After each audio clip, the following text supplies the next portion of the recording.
Curious, how does a handful of dry, beaten rice yield an infinite return on investment, especially when it's offered to a king who already owns the entire world? This is the exact dilemma faced by a man named Kuchela. He lived in absolute poverty. His home was falling apart, and his family frequently went without food.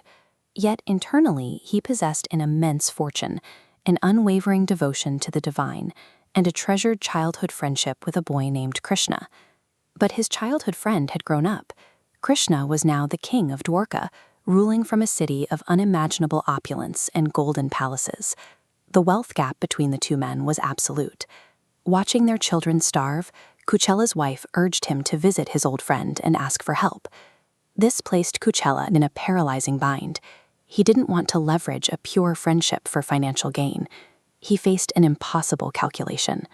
If he was going to visit a sovereign who possessed everything, what could a man who had absolutely nothing possibly bring as a gift?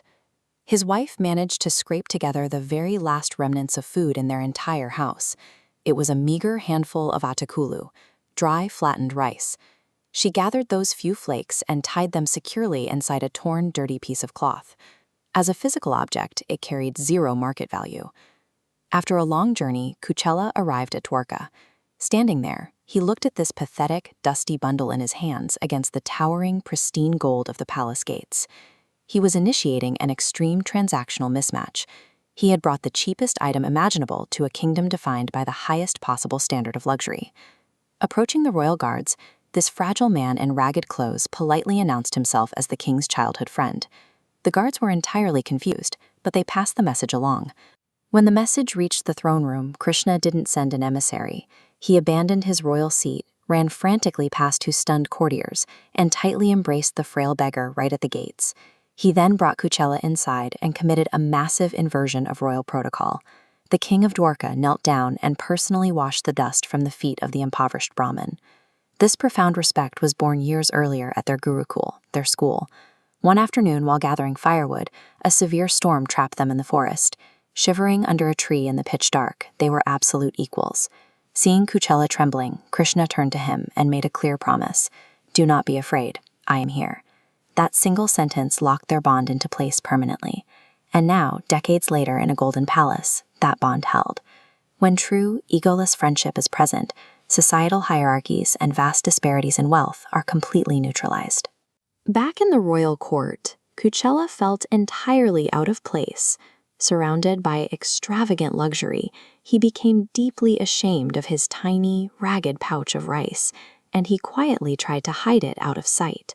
But Krishna noticed the hesitation. With a playful smile, he reached out and eagerly snatched the hidden bundle right out of Kuchela's hands. He opened the cloth, took a handful of the dry, flattened rice, and ate it with pure ecstasy. To him, it was the most delicious offering he had ever tasted. He reached in to take a second handful, but Queen Rukmini stepped forward and gently stopped his hand. This animated diagram shows exactly why she intervened. It illustrates the concept of Bhakti, or devotion. When pure love is attached to a single grain of rice, its weight instantly surpasses a mountain of gold. Because Kuchela offered that first handful with absolute devotion, it triggered an infinite cascade of divine grace upon him. By the rules of this spiritual exchange, a second handful was mathematically unnecessary. The transaction was already complete. The underlying logic is straightforward. The divine does not evaluate the market price of an offering. It only audits the purity of the intention with which it is given. After spending a few deeply fulfilling days with his friend, Kuchela began his journey home.